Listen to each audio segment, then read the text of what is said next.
Assalamualaikum warahmatullahi wabarakatuh. Halo guys, kembali lagi dengan saya Tri Fitriani dengan NIM 1930 202133 dari kelas PAI 4 2019, Program Studi Pendidikan Agama Islam Universitas Islam Negeri Raden Fatah Palembang. Baiklah, pada video kali ini saya ajukan untuk memenuhi tugas mata kuliah Pengembangan Media dan Sumber Belajar yang diampuh oleh dosen kami yang terhormat Bapak Dr. Muhammad Isnaini SAG MPD. Baiklah, pada video kali ini saya akan sedikit menjelaskan mengenai materi PAI, yakni dari Al-Quran dan Hadis tentang hukum nun sukun dan tanwin.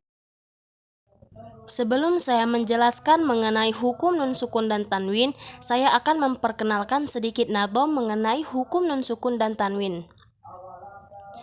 Nun sukun dan tanwin, nun sukun dan tanwin, jika bertemu hijaiyah, hukumnya ada 4. 1. Izhar berarti jelas. 2. Idgham masuknya huruf. 3. Iklab suara mim sukun. 4. Ikhfa berarti sama.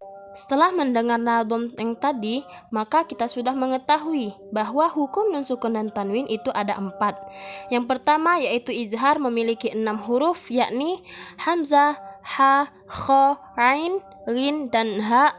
Yang kedua yaitu idgham memiliki 6 huruf juga, ya, nun, mim, waw, la, dan ro. Yang ketiga yaitu iklab memiliki 1 huruf yaitu ba. Dan yang terakhir ikhfa yang memiliki 15 huruf yakni ta, sa, jim, dal, zal, ro, zai, sin, shin, shod, dod, to, zo, fa, qaf, dan kaf. Hukum nun sukun dan tanwin yang pertama yaitu izhar yang artinya jelas atau terang yang memiliki 6 huruf yakni hamzah, ha, kho, ain, rin, dan ha. Cara baca izhar yaitu jika terdapat nun sukun atau tanwin bertemu dengan salah satu huruf halqiyah yang 6 tadi, maka wajib dibaca terang dan jelas. Contohnya seperti man adallallah, yang mana terdapat nun sukun bertemu dengan hamzah, maka wajib dibaca jelas. Dan contoh yang kedua, alimun hakim, yang mana terdapat dhammah tain bertemu dengan huruf ha, maka dibaca wajib izhar. Hukum nun sukun dan tanwin yang kedua yaitu idgham. Idgham memiliki arti memasukkan atau mentasydidkan. Idgham terbagi menjadi 3, yakni sebagai berikut. Yang pertama, idgham bi gunnah yang artinya memasukkan dengan dengung. Yang kedua, idgham bila gunnah memasukkan dengan tanpa dengung. Dan yang ketiga yaitu idgham nakis, maksudnya idgham yang tidak sempurna atau cara pengucapannya yang dibaca dengan izhar. Hukum nun sukun dan tanwin yang idgham terbagi menjadi 3. Yang pertama, idgham bi gunnah. Idgham bi gunnah yakni jika terdapat nun sukun atau tanwin bertemu dengan salah satu huruf yakni ya, nun, mim, waw, maka cara bacanya memasukkan ke dalam huruf tersebut dengan suara mendengung.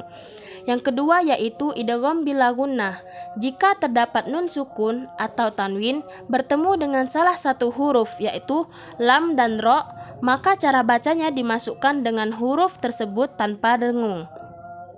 Dan yang terakhir yaitu idgham nakis, yang mana jika terdapat nun sukun bertemu dengan salah satu huruf yakni ya dan waw dalam satu kalimat, maka harus dibaca terang dan jelas serta tidak dimasukkan atau ditasydidkan. Berikut ini contoh dari idgham bi gunnah. Yang pertama, wa may ya'mal, yang mana terdapat nun sukun bertemu dengan huruf ya, maka wajib dibaca idgham bi gunnah. Yang kedua yaitu bi kalimatim min, yang mana terdapat kasroh tain bertemu dengan huruf mim, maka wajib dibaca idgham bi gunnah. Yang kedua yaitu contoh dari idgham bila gunnah. Yang pertama, hudal lil muttaqin, yang mana terdapat fathah tain bertemu dengan huruf la, maka wajib dibaca hukum idgham bila gunnah. Yang kedua yaitu mir rabbikum, yang mana terdapat nun sukun bertemu dengan huruf ro, maka wajib dibaca idgham bila gunnah. Dan yang terakhir yaitu idgham nakis. Idgham nakis ini terdapat hanya 4 dalam Al-Quran. Yang pertama sin wa nun, kin wa nun, bunyanun, ad-dunya, yang mana pada contoh tersebut nun bertemu dengan huruf waw dan nun bertemu huruf ya, maka wajib dibaca idgham nakis. Hukum nun sukun dan tanwin yang ketiga yaitu iqlab, yang artinya membalik atau menukar. Huruf iqlab ini hanya satu, yaitu ba. Cara baca iqlab yaitu cara bacanya jika terdapat nun sukun atau tanwin bertemu dengan huruf ba, maka dibaca secara tertukar atau dibalik menjadi mim. Contohnya seperti amba'aka, yang mana terdapat nun sukun bertemu dengan huruf ba, maka wajib dibaca iqlab. Contoh kedua yaitu sami'an basira, yang mana terdapat fathah tain bertemu dengan huruf ba, maka wajib dibaca iqlab. Hukum nun sukun dan tanwin yang terakhir yaitu ikhfa, yang mana ikhfa itu memiliki arti samar-samar. Ikhfa terbagi menjadi 3. Yang pertama ikhfa akroba, yang memiliki huruf dal ta.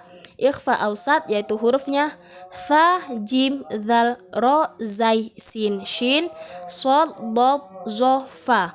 Dan yang terakhir ikhfa akroba, hurufnya terdiri dari qaf dan kaf.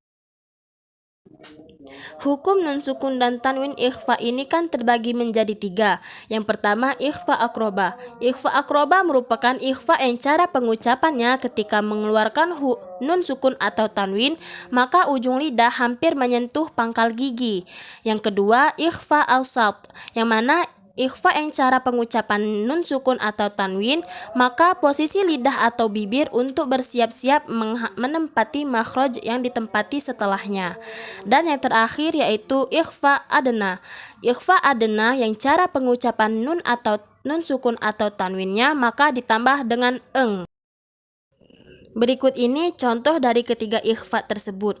Yang pertama ikhfa akroba, yang contohnya andinikum, yang mana terdapat nun sukun bertemu dengan huruf dal, maka wajib dibaca ikhfa akroba.